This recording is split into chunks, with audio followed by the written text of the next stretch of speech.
Hello friends, कैसे हैं आप लोग। उम्मीद है सभी लोग बहुत अच्छे होंगे और आप लोगों की स्टडी भी बहुत बेहतर तरीके से चल रही होगी। लास्ट डे हम लोगों ने हिंदी की क्लास स्टार्ट की थी जिसमें हम लोगों ने हिंदी की वर्णमाला को देखा था। आज हम लोग इसी क्रम में हिंदी की वर्णमाला पे ही बेस्ड जो सबसे इम्पोर्टेंट टॉपिक है, जो हर एक परीक्षा के लिए महत्वपूर्ण सेगमेंट रहता है, संधि के बारे में आज देखेंगे। तो आज हम लोग स्टार्ट करेंगे संधि दोस्तों, और संधि की धज्जियां उड़ा देंगे।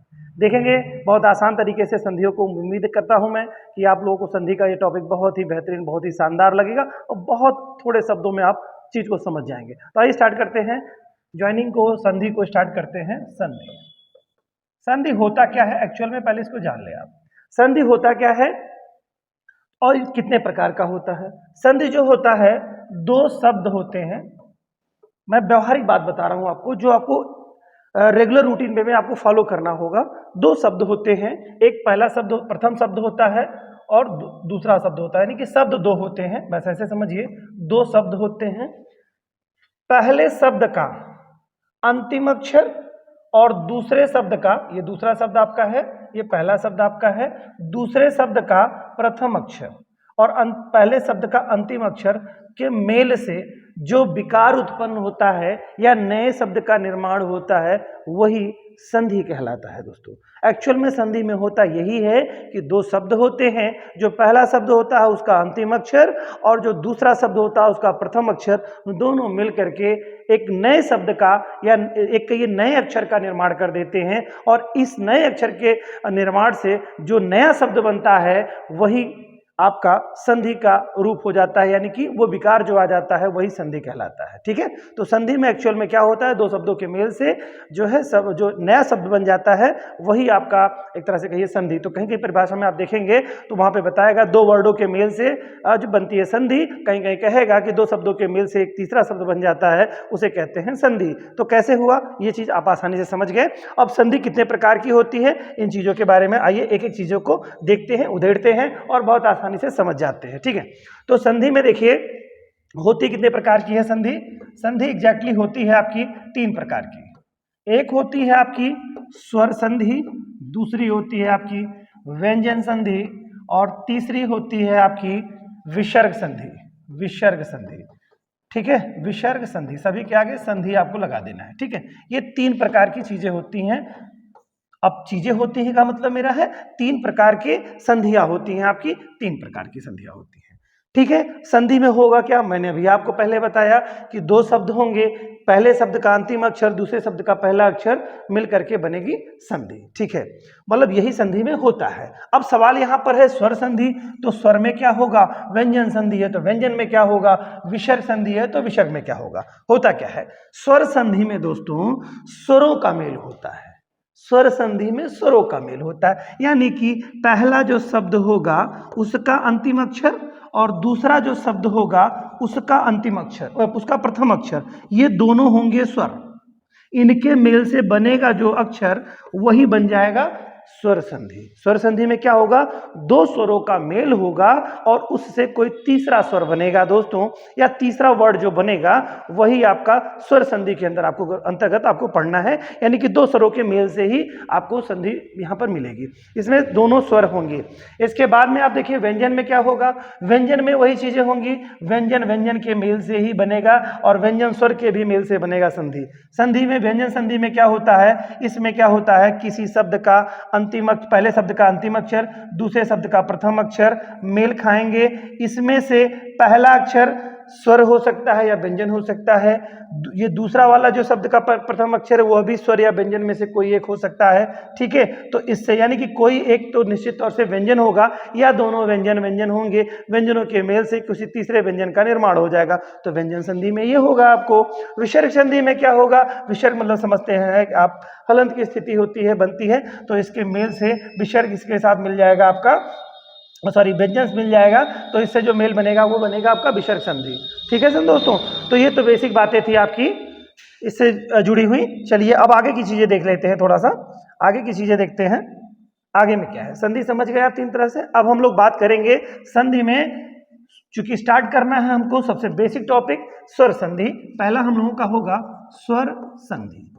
ठीक है, स्वर संधि में जैसा कि मैंने बताया यहाँ पर स्वरों का ही होगा मेल। अब स्वर कौन कौन से हैं आपको बहुत भली भांति पता है, 11 स्वर होते हैं। इन्हीं 11 स्वरों के मेल को ही अगर आप समझ गए दोस्तों तो संधि पे आपकी कमांड होगी और संधि कहीं आपसे स्किप नहीं करेगी। संधि में क्वेश्चन किस तरह से आते हैं थोड़ा इस पर मैं चर्चा कर लूँ। क्वेश्चन दे देगा आपको, कोई शब्द दे देगा, पूछेगा इसमें कौन सी संधि है, ठीक, या दो शब्दों को दे देगा, उन शब्दों में कहेगा इससे कौन सा शब्द बनता है, यानी कि या तो संधि का विच्छेद कहेगा, संधि कोई शब्द देगा उसको विच्छेद करके शब्दों को पूछेगा और पूछेगा कौन सी संधि इसमें दिया गया है इसमें, या कहेगा किन शब्दों से मिलकर के ये शब्द बना हुआ है, कौन सी संधि है, ठीक है। तो इस तरह से चीजें आएंगी इसमें। मैंने बताया आपको स्वर संधि, स्वर आते कौन कौन से हैं, छोटा, बड़ा, इसको बहुत बारीकी से आप ध्यान रखिएगा, इनकी ज़रूरत आपको आगे पढ़ने वाली है। मैं थोड़ा सा इसमें कलर बदलता जाऊंगा और ये क्यों कर रहा हूं ये आपको अभी आगे पता चलता जाएगा कि इसके पीछे का कारण क्या था, ठीक है। छोटी, बड़ी, छोटाऊ, बड़ाऊ, री, ठीक। इसके बाद का फिर मैं कलर चेंज कर दे रहा हूं। इसके पीछे का कारण मैंने कहा भी बताऊंगा आपको, ए, ऐ, ओ, औ, ठीक है। ये आपके कुल टोटल हो गए 11 वर्ड्स, ठीक है। ये आपके कुल टोटल हुए कितने, 11 वर्ड हो गए, ठीक है दोस्तों। अब इसको करना क्या है, आपको मैं 2-3 तरीके से इसको समझा दे रहा हूं, बहुत ही सहज तरीका होगा, आपको तीनों याद हो जाएंगे, जो आपको जरूरी लगेगा आप उसको लागू करिएगा। आपको पहला दिख रहा है ये, इसको कहेंगे छोटा और बड़ा, इसमें 2 वर्ड है जो के कलर चेंज आपको दिख रहे होंगे, ये 2 कलर है, इसको आप पार्ट 1 मानेंगे। दूसरा रेड कलर में आपको दिख रहा है, इसका भी कलर आप देख लीजिए, इसको आप दूसरा मानेंगे, इसको 2 मानेंगे। देन इसके बाद आप देख लीजिए ये आपका तीसरा वर्ड हो जाएगा, ठीक है, इसको तीसरा मानेंगे, ठीक है। अब इसकी उपयोगिता क्या है, यही मेल करेंगे दोस्तों तो सब कुछ बनता चला जाएगा आपका संधि में, ठीक है। और एक चीज और जान लीजिए, एक चीज आप लोगों ने देखा था हरस और दीर्घ स्वर, तो मैं थोड़ा सा इसमें कंफर्म करना चाहूंगा आपको कि एक चीज जान लीजिए, यहां पर आपको संधि देखेंगे तो स्वर संधि कितने प्रकार की होती है, थोड़ी इसके बारे में भी चर्चा कर लें। स्वर संधि 5 प्रकार की होती है दोस्तों, 5 प्रकार की कौन कौन सी होती है मैं यहां पर जिक्र कर दे रहा हूं। और पहली संधि होती है आपकी दीर्घ संधि, शब्द यहां पर लगा है दीर्घ संधि, तो जरा समझिएगा, दीर्घ आ गया शब्द एक, तो इसको थोड़ा डिफाइन मैं पहले कर दूं, या मैं पहले बता देता हूं पांचों कौन कौन से हैं। दीर्घ संधि है, दूसरी आपकी गुण संधि है, तीसरी आपकी वृद्धि संधि है, वृद्धि संधि, और चौथी आपकी यण संधि है, यण, और पांचवी अयादि संधि है, अयादि। ये 5 आपके होते हैं संधि में, ठीक है। तो समझ गए होंगे आप बातों, 5 हैं आपके, दीर्घ संधि है, गुण संधि है, वृद्धि संधि है, यण संधि है और अयादि संधि है। ये 5 प्रकार की संधियां होती हैं। चलिए अब बात कर लेते हैं एक एक की यहां पर, ठीक है। अब बात हो रही है हमारी दीर्घ संधि में क्या आएगा, तो दीर्घ में देखिए दोस्तों, डिफिनीशन हम लोगों ने देखी है हरस्व स्वर और दीर्घ स्वर में। तो हरस्व दीर्घ स्वर में हम लोगों ने जो डिटेल मैंने बताई है आपको वर्डों के, यानी कि जो आपके स्वर थे उनके क्लासिफिकेशन में बताया था, हरस्व स्वर और दीर्घ स्वर। दीर्घ स्वर में मैंने बताया था आपको बड़ा, बड़ी, बड़ाऊ, ठीक, ए, ऐ, ओ, औ, इतना मैंने आपको बताया था। लेकिन यहां पर ये बताया था मैंने, क्या बताया था, दीर्घ, दीर्घ स्वर बताया था। लेकिन यहां ध्यान रखना है दोस्तों, यहां दीर्घ में ये शब्द नहीं आएंगे, दीर्घ में वही आएंगे जो हरस्व होगा, सिर्फ उसी का दीर्घ बनेगा। तो यहां पर हरस्व, हरस्व आप जानते हैं कौन कौन सा है, छोटा आ है, छोटी ई है, छोटा ऊ है और री है, ठीक है। ये 4 वर्ड आपके क्या है, हरस्व स्वर के अंतर्गत आते हैं। तो यहां पर इन्हीं 4 का ही दीर्घ होगा, बहुत बारीकी से बात समझ लीजिए वरना कंफ्यूज हो जाएंगे आप।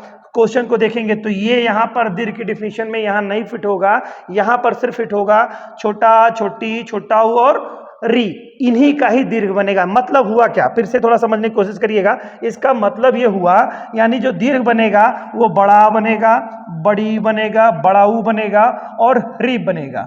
री क्या होता है, देखिए री और री में अंतर ये होता है, जब आप री से ऋषि देखते हैं तो एक बिंदु आपको लगा हुआ मिलता है यहां पर, लेकिन री में जो परिभाषा हो जाएगी दोस्तों उसकी उपयोगिता ये डबल मात्रा यानी कि 2 बार घूम के हो जाएगा, वो री कहलाएगा। इसमें अंतर क्या होता है, इसके प्रोनाउंसिएशन को करते हैं तो री री, थोड़ा सा साउंड डबल होने के नाते दीर्घ हो जाता है, ठीक है, तो दीर्घ होगा, तो इतने का बनेगा दीर्घ। चलिए अब इसकी उपयोगिता क्या थी, अब हम लोग इसके बारे में बात कर लेते हैं। इसकी उपयोगिता ये है दोस्तों कि जितना भी आपका ये स्वर है ना दीर्घ, तो पहली मैंने 4 जो संधियां आपको बताई दोस्तों, 4 संधियों में से 5 संधियां जो बताई, उन 5 संधियों में से पहली संधि आपकी क्या है आपका दीर्घ संधि, ठीक है। दीर्घ संधि के बाद में तो दीर्घ क्या होता है, देखिए इसकी परिभाषा है हर्ष ऑब्लिक दीर्घ बराबर प्लस हर्ष ऑब्लिक दीर्घ बराबर दीर्घ होगा। ये पहली संधि खत्म हो गई। दीर्घ, ये पहली संधि का फार्मूला आप अपनी कॉपी में नोट कर लें। पहली संधि थी आपकी दीर्घ संधि, कौन सी संधि, दीर्घ संधि थी दोस्तों। अब इसका क्या मतलब हुआ, हर्ष की परिभाषा देखिए, यहां पर जिन बच्चों को अभी भी समझने में दिक्कत हो रही है वो थोड़ा सा इसको फाइंड आउट कर ले रहे हैं, आसान कर लें, इसको समझ लें। हर्ष में क्या होता है दोस्तों, छोटा छोटी, ठीक है, छोटा ऊ और री, ये हो जाएगा हर्ष। और दीर्घ का मतलब होगा तो बड़ा बड़ी बड़ाऊ और री, ये इसका मतलब 4 वर्ड ये और 4 ये 8, कोई ये 8 वर्डों में से कोई एक होगा, किसमें, शब्द जो होंगे 2 शब्द, मैंने बताया था 2 शब्दों के मेल से बनता है दोस्तों। तो पहला शब्द होता है उसका अंतिम अक्षर और दूसरे शब्द का प्रथम अक्षर, इससे मेल करेगा। तो यहां पर क्या हुआ, पहले शब्द का जो अंतिम अक्षर होगा या तो हर्ष होगा, तो हर्ष मतलब इन 4 में से कोई एक, दीर्घ होगा तो इसका मतलब इनमें से इन 4 में से कोई एक होगा, ठीक। फिर इसके बाद में जो दूसरा शब्द होगा उसका जो प्रथम अक्षर होगा दोस्तों, वह हर्ष या दीर्घ में से ही एक होगा, यानी हर्ष और दीर्घ आप समझ रहे हैं यहाँ पे, इसमें से ही कोई एक होगा। तो उससे बनेगा क्या दोस्तों, आउटपुट हमेशा दीर्घ ही बनेगा। तो दीर्घ में आउटपुट बनेगा क्या, जरा इसको भी समझिएगा। दीर्घ में आउटपुट जो बन जाएगा दोस्तों वो आपका बन जाएगा ये, तो बड़ा बन सकता है, देखिए बड़ा। यहां पर देखिए एक भी जान लीजिए, संधि जो है ये मात्राओं का खेल है, खासतौर से किसमें, स्वर संधि में सिर्फ मात्राएं, चूंकि जो स्वर होता है कहीं कहीं स्वतंत्र रूप से लिखा जाता है, वरना ये मात्रा के रूप में ही लिखा जाता है। तो यहां पर जो दीर्घ बनेगा, बड़ा बनेगा, बड़ी बनेगा, बड़ाऊ बनेगा और री बनेगा। तो मात्रा कैसी होगी, इसकी एक मात्रा सिंगल मात्रा होगी, इसकी बड़ी की मात्रा होगी और इसकी बड़ाऊ की मात्रा होगी और ये री की मात्रा होगी। यही 4 बनेगा, किस में, दीर्घ संधि में बनेगा दोस्तों। उम्मीद है समझ गए होंगे आप लोग। तो पहला था आपका दीर्घ संधि, हर्ष ऑब्लिक दीर्घ प्लस हर्ष ऑब्लिक दीर्घ बराबर दीर्घ, क्लियर। तो ये हो गया आपका पहली संधि कंप्लीट हो गई दोस्तों। चलिए बात कर लेते हैं दूसरी संधि की। दूसरी संधि में क्या आपका है, दूसरी संधि आपकी गुण संधि है दोस्तों, गुण संधि। अब गुण संधि के बारे में थोड़ी सी बात कर लेते हैं, इसमें भी कुछ नहीं है। गुण संधि के बारे में देखिए, मैंने क्या बताया था आपको, यहां बताया इसको पार्ट 1, इसको बताया है 2 और ये आपका तीसरे भाग में है। अब इसका ही गेम है सब। गेम कैसे है दोस्तों, देखिए नियम बता दो फिर गेम समझाता हूं आपको क्या है। इसका नियम है छोटा आ ऑब्लिक बड़ा, पहले शब्द का अंतिम अक्षर इनमें से कोई एक होगा, दूसरा जो शब्द होगा उसका प्रथम अक्षर जो होगा इनमें से कोई एक होगा, चाहे छोटी ई बड़ी ई में से कोई एक होगा। ऑब्लिक करिए, मतलब पहले शब्द के जो अंतिम अक्षर होगा छोटा और बड़ा में से कोई एक होगा, दूसरे शब्द का प्रथम अक्षर छोटी बड़ी में से कोई एक होगा, ठीक है। या तब जब ये होगा तो बनेगा क्या, जरा समझ लीजिएगा। छोटा और बड़ा के बाद में पहले शब्द के अंत में ये होगा, दूसरे शब्द के प्रारंभ में छोटी बड़ी में से ये होगा, तो क्या होगा, ए बनेगा, ए बनेगा, ए वाला है, यानी ये मात्रा बनेगी ए। और अगर पहले शब्द के अंत में छोटा बड़ा के बाद में इस दूसरे शब्द का छोटा ऊ बड़ा ऊ में से कोई एक हो, तो क्या बनेगा, ओ बनेगा दोस्तों, ओ। क्या बनेगा, ओ बनेगा, यानी ओ की मात्रा बनेगी ये वाली, क्लियर है। चलिए इसके बाद अगर पहले शब्द के अंत में छोटा बड़ा होगा और दूसरे शब्द के अंत में, दूसरे शब्द के प्रारंभ में री होगा, अगर री दूसरे शब्द के अंत में री होगा तो क्या होगा, ए ओ अर बनेगा, अर। अर क्या होता है दोस्तों, जरा समझिएगा, मैं यहां लिख दे रहा हूं अर। अर मतलब हो जाता है ये जो ऊपर वाला रा होता है, जैसे कर्म, धर्म, धर्म में कर्म में ऊपर जो रा लगा रहता है, जैसे धर्म है हमारा, अक्सर चर्चा चलती रहती है न्यूज़पेपर में, न्यूज में होती रहती है, धर्म, ये जो रा लगा हुआ है, तो ये समझ गए आप लोग क्या हो गया, पहले शब्द के अंत में छोटा बड़ा में से कोई एक होगा, दूसरे शब्द के अंत में या तो छोटी बड़ी होगा या छोटा बड़ा होगा या री होगा। अगर पहले शब्द के अंत में छोटा बड़ा है, दूसरे शब्द के प्रारंभ में छोटी बड़ी है, तो बनेगा ए दोस्तों, ए बनेगा तो एक ए मात्रा के रूप में रहेगा। और अगर पहले शब्द के अंत में छोटा बड़ा है और दूसरे शब्द के प्रारंभ में छोटा बड़ा है, तो बनेगा दोस्तों ओ बनेगा, ओ क्या बनेगा, ओ बनेगा, ओ मतलब ओ की मात्रा, ठीक है।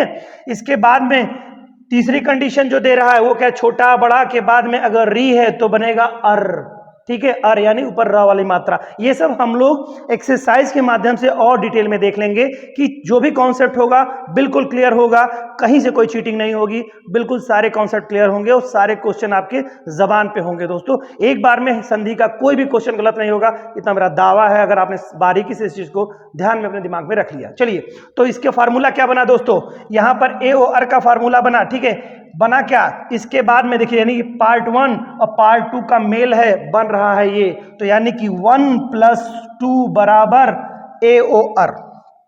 फार्मूला बना लीजिए अपने तरीके से, देखिए क्या बना दे, मैं बना दे रहा हूं आपको, देख लीजिए क्या बन रहा है। बन रहा है फार्मूला आपका क्या, ये है भैया कौन सा, पार्ट 1 है, ये कौन सा है भैया, देखो 2 है तो 2 है, तो 1+2 बराबर क्या होगा, ए ओ अर। क्लियर है, कोई दिक्कत तो नहीं ना, इसको एक फार्मूला बना लीजिए आप आसान से एग्जाम में देखने के लिए। ए ओ अर बराबर, इसका मतलब क्या होता है, ए की मात्रा, ओ की मात्रा और अर की मात्रा, ठीक है, र की मात्रा, मतलब ये चीजें हो गई। तो ये फार्मूला आपको आसान तरीके से हो गया। क्या हो गया, आपने कौन सी संधि देखी है, ये आपकी गुण है, गुण संधि है आपको, ठीक है। अब हम लोग देख लेते हैं वृद्धि संधि, उम्मीद है कि आपको ये समझ में आया होगा। चलिए वृद्धि संधि के बारे में देखते हैं। अब वृद्धि करेगा, वृद्धि का मतलब क्या है, विकास, और होना बहुत जरूरी है, जिसका विकास नहीं उसका कुछ नहीं, ठीक है। तो आइए कर लेते हैं इसका विकास। अब किसका होगा विकास, भाई स्वर है तो स्वर का होगा विकास, कैसे करेंगे इसका विकास, आइए देखते हैं। तो अब इसमें क्या खेल होगा दोस्तों, 1 होगा, अब प्लस जो है 3 होगा। अब इतना समझ रहे होंगे आप बात को, यानी ये होगा और दूसरे वाले पार्ट में ये होगा। अब दूसरे वाले पार्ट का मेरा मतलब क्या हुआ, यानी कि पहले शब्द का अंतिम अक्षर छोटा बड़ा में से कोई एक होगा, दूसरे शब्द का जो प्रारंभ होगा ए ओ ओ में से कोई एक होगा। तो बनेगा क्या दोस्तों, शब्द का इसका नाम ही है क्या, दीर्घ संधि, ठीक है, सॉरी वृद्धि संधि, सॉरी दोस्तों दीर्घ देख लिया था, वृद्धि संधि है, क्या है, जस्ट अ मिनट, वृद्धि संधि, वृद्धि, ठीक है। दीर्घ संधि हुआ, गुण संधि हुआ, वृद्धि संधि है, तो वृद्धि मतलब बढ़ोतरी हो जाएगी, क्या होगी, मात्रा की बढ़ोतरी होगी। कैसे होगा, तो पहला और तीसरा मिलकर के बनेगा ए ओ बनेगा दोस्तों, ए ओ बनेगा, यानी कि ये मात्रा बनेगी ये और औ की मात्रा बन जाएगी, ठीक है, ये मात्रा बनेगी। अब इसी को समझ लेते हैं कि क्या ये कैसे बन रहा है कुछ नहीं दोस्तों, सब एक व्यवहारिक खेल है। आइए देखते हैं इस खेल को भी थोड़ा, जितना ही खेलेंगे उतना ही एक्सपर्ट होते चले जाएंगे दोस्तों। एक्सपर्ट होना बहुत ज़रूरी है, कंपटीशन टफ होता जा रहा है। किसी चीज़ को कम समय में आप कैसे रिवीजन करेंगे और समझते हुए किसी क्लास को देखेंगे और कैसे हम आसानी से कर लेंगे, ये आसान कुछ तरीके हैं। अब देखिए इसमें क्या है, इसका मतलब हो गया पहले वाले पार्ट में छोटा बड़ा में से कोई एक होगा, क्लियर है। दूसरे वाले पार्ट का पहला अक्षर जो होगा इनमें से कोई होगा, या तो ए होगा या तो ए होगा या तो ओ होगा या तो औ होगा, इनमें से कोई एक होगा ना दोस्तों। चलिए यहां पर ऐसे होना चाहिए, ओके ठीक, ये हो गया, ठीक है। तो ये होगा अगर दोस्तों, यानी कि पहले वाले पार्ट के अंत में, पहले शब्द के अंत में छोटा बड़ा हो, दूसरे शब्द के अंत में ए हो, तो उसका बन जाता है ए, बन जाता है, क्या बन जाता है ए, यानी कि डबल मात्रा, ठीक है। ये बनेगा क्या, ए की मात्रा आउटपुट दे देगा। उसी तरह से पहले शब्द के अंत में छोटा बड़ा हो, दूसरे शब्द के अंत में ओ या औ में से कोई एक हो, तो दोस्तों क्या बन जाता है, औ बन जाएगा, ठीक है, औ, ये बन जाएगा औ, यानी कि मात्रा आपकी डबल वाली हो जाएगी। औ समझ गए होंगे दोस्तों, यही था आपका वृद्धि संधि। क्यों वृद्धि? क्योंकि मात्रा दीर्घ हो जा रही है। यहाँ पर एक ही मात्रा थी सिंगल, वो हो गई कैसे? डबल। एक ही मात्रा थी, बन गई क्या? ए की मात्रा बन गई। ठीक है, वृद्धि हो गई। इसका मतलब क्या होगा? ये हुआ बढ़ोतरी, तो इसे कहेंगे वृद्धि। इसी तरह से ओ की मात्रा थी, हो गई औ की मात्रा, तो क्या हो गया दोस्तों? वृद्धि हो गई ना। तो ये वृद्धि संधि के अंतर्गत ये हो गया वृद्धि। क्लियर? चलिए, कॉन्सेप्ट क्लियर हो गया। आई होप आप समझ रहे होंगे मेरी बात को। ठीक है, समझेंगे तभी आगे बढ़ेंगे दोस्तों, नहीं समझेंगे तो थोड़ी सी दिक्कत होगी। कोई दिक्कत नहीं है, फिर भी हम हैं तो कोई समस्या नहीं है, हम उस समस्या का समाधान भी कर देंगे। अगर कोई दिक्कत हो रही होगी तो आप कमेंट बॉक्स में लिखिएगा, हम और भी आसान तरीके से आपको समझाने का प्रयास करेंगे। वैसे मुझे लगता है ये पर्याप्त है। आप सभी लोग कंपटीशन के दौर में हैं और सभी टैलेंटेड लोग हैं। जिनको भी कोई असुविधा इसके बाद में भी होगी वो हमसे व्यक्तिगत रूप से कमेंट बॉक्स में लिख सकते हैं, मैं उनके सवालों का जवाब दूंगा वहां पे। ठीक है, तो अगले बात कर लेते हैं। अब बचता हमारी यण संधि दोस्तों। यण संधि, यण संधि क्या करता है भैया? चलिए मैं थोड़ा शुद्ध लिख दूं, थोड़ी वर्तनी मेरी टूटी फूटी है तो घबरा मत जाइएगा, समझ पे जाइएगा। यण, ठीक है, यण संधि। ठीक है, यण संधि के बारे में देखते हैं दोस्तों। यण संधि क्या है? चलिए दोस्तों अब देखते हैं यण संधि। ये बिल्कुल एकदम खिलवाड़ है। इसमें क्या होगा दोस्तों? यहां पर पार्ट 2 हो जाएगा। पहले शब्द के अंत में पार्ट 2 के कोई स्वर हो, यानी कि छोटी बड़ी, छोटा बड़ा हो या री में से कोई एक हो। ठीक है, दूसरे वाले में इससे भिन्न कोई स्वर हो। इससे भिन्न स्वर मतलब क्या? यानी पार्ट 1 का स्वर हो, पार्ट यानी छोटा बड़ा हो दूसरे शब्द के प्रारंभ में, और या ये नहीं अगर है तो इनमें से कोई एक हो, यानी पार्ट 3 का कोई स्वर हो, तो बन जाएगा दोस्तों य व र, य व र। ठीक है, अब य व र जो बनेगा, य व र की आप कहानी समझेंगे कि कैसे बनेगा। ये जो बनेगा दोस्तों य व और र बनेगा, तो य व और र। देखिए र दो जगह आ रहा है, एक तो आपका वहां पर भी आया था, गुण संधि में भी आपका आया था, अर जो आया था, अर वो ऊपर वाला र था। यहां पर जो र रहेगा दोस्तों वो त्रिशूल या तिरंगा वाला र रहेगा। ठीक है, तिरंगा वाला त्र, जैसे त्रिशूल लिखते हैं ना, त्रिशूल, त्रिशूल, तिरंगा। ठीक है, तिरंगा नहीं त्रिशूल करेंगे आप। ठीक है, त्रिकोण। ठीक है, ये जो शब्द आता है त्र, ये वाला त्र रहेगा, ये वाला र लगेगा। ठीक है, अब चलिए देखते हैं, इसको थोड़ा सा डिफाइन करते हैं। यही होती है इसकी परिभाषा, और एक छोटी सी बारीकी इसके अंतर्गत है। क्या है? क्योंकि ये जो दूसरा वाला हिस्सा है दोस्तों, ये क्या है? ये क्या है? छोटी की मात्रा है। ये क्या है? छोटा बड़ी की मात्रा है। ये क्या है? छोटाओं की मात्रा, ये बड़ाओं की, और ये री। ठीक है, ये री है, सॉरी ये री, ये मात्रा है। तो देखो दोस्तों, ये जो शब्द होगा ये इंडिविजुअल स्वतंत्र रूप से नहीं होगा, यह किसी शब्द के ऊपर रखा हुआ होगा, यानी मात्रा लगी हुई होगी। तो खासियत इसमें होगी क्या कि ये जो शब्द है ना, यानी ये वाले शब्द दूसरे पार्ट वाले, ये जिन पर रखे होंगे, यानी जिन शब्द पे मात्रा हो, जैसे खुशी मान लो, एक शब्द है खुशी, एक शब्द मैं समझा रहा हूं आपको, खुशी, श, तो ये श पर बड़ी की मात्रा है ना दोस्तों, तो ये जिस पर लगा है ना, खुशी प्लस कोई शब्द दूसरा होगा, तो खुशी में स है ना, ये मात्रा मेल तो करेगी इसके साथ, मात्रा तो बदलेगी, मात्रा इस रूप में परिवर्तित हो जाएगी, लेकिन साथ ही साथ जिस पर ये मात्रा होगी वह भी अपना स्वरूप बदल देगा, और वह स्वर वहां, चूंकि इसमें से स्वर गायब हो जाएगा, स्वर जब हटेगा तो आधा हो जाएगा। क्या समझ रहे हैं? जैसे मान लो हम लिख देते हैं गति, तो त बड़ी की मात्रा है, अब ये जाएगा तो आधा त हो जाएगा, ये आधा त बन जाएगा। ठीक है, ये खुशी है तो आधा श हो जाएगा दोस्तों, ये विसर्ग लग, नीचे हलंत लग जाएगा आपको। यानी कि कहने का मतलब इस संधि में आपको जिस संधि में आपका जो ये लगा होगा, जिस पे मात्रा लगी होगी, ठीक है, जिस पे मात्रा, वह शब्द भी अद्धा हो जाएगा। क्लियर है? चलिए बाकी क्वेश्चन में देखेंगे, आगे डिटेल में देखेंगे जब ऑप्शन इसे क्वेश्चन से करेंगे हम लोग। समझ गए होंगे बात को? तो देखिए अब आइए आसानी से इसको हम डिटेल में करते हैं। करना क्या है, इसमें छोटी है, पहले वाले पार्ट में पहले शब्द का जो अंतिम अक्षर होगा, छोटी बड़ी में से कोई एक होगा, या छोटा बड़ाओं में से एक होगा, ठीक है, या री में से कोई एक होगा। इसके बाद दोस्तों कोई स्वर हो सकता है, कौन सा स्वर? आप कह दे इनसे भिन्न स्वर कह सकते हैं, यहाँ पर ऐसे भी लिख सकते हैं भिन्न स्वर। अब भिन्न स्वर भी लिख सकते हैं, भिन्न स्वर का स्वर होगा दोस्तों, तो भिन्न स्वर का मतलब है, चलो मैं ये भी कंफर्म कर दे रहा हूँ, छोटा बड़ा हो सकता है भिन्न स्वर में, ठीक है, या हो क्या सकता है, ए हो सकता है, ऐ हो सकता है, ओ हो सकता है, औ हो सकता है। तो इतना लिखने से बेहतर है कि हम लिख दें भिन्न स्वर, यानी इससे भिन्न स्वर हो, यानी कि कहने का मतलब यही है, यही पार्ट 1 या पार्ट 3 में से कोई एक स्वर होगा। तो बनेगा दोस्तों, यही बनेगा, यह बनेगा, वह बनेगा और र बनेगा।